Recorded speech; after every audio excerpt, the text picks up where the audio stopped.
There's a crisis right now in Canada, one that touches every family, every community, and every Canadian. It's the silent epidemic going on with men's mental health. Every year, 4,000 Canadians die by suicide. Out of that number, 75% are men.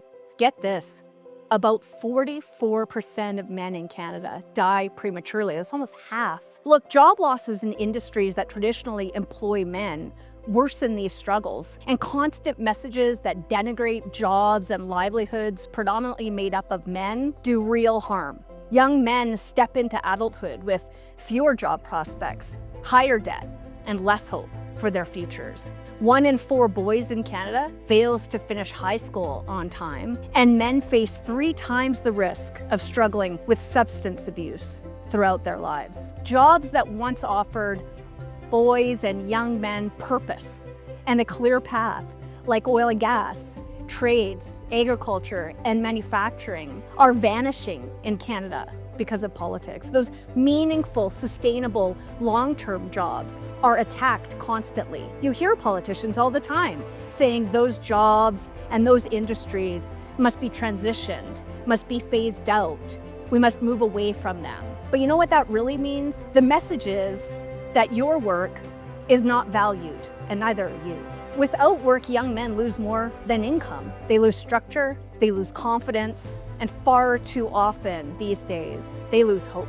You know, here's the real problem. Modern society treats men as a problem. The poisonous idea of so-called toxic masculinity tells boys from the very beginning to feel ashamed of who they are.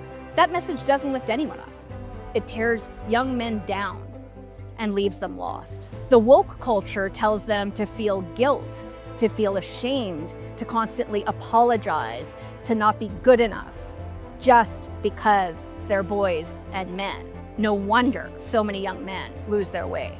No man should stand alone in his struggle. Men are not statistics, they're not burdens, they are valued, needed, and loved. Conservatives have been doing our part to change this narrative. My colleague Todd Doherty, MP for Cariboo, Prince George, fights hard for mental health awareness and suicide prevention.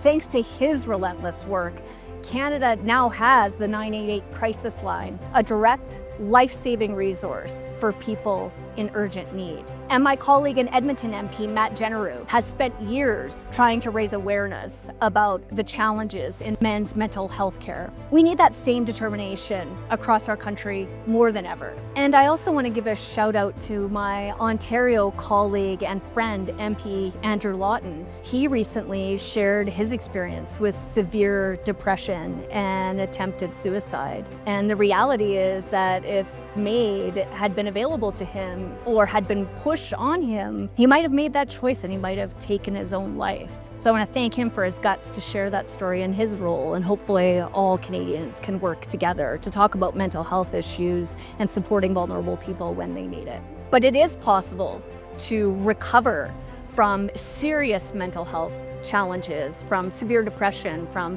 suicidal thoughts or actions. And in Andrew's case, he did recover. And he's already becoming an effective and well-known member of Parliament for his constituents. Every life matters. Every man matters. Every young boy matters, starting out their lives looking to the future. Let's stand together and say with conviction, no man stands alone.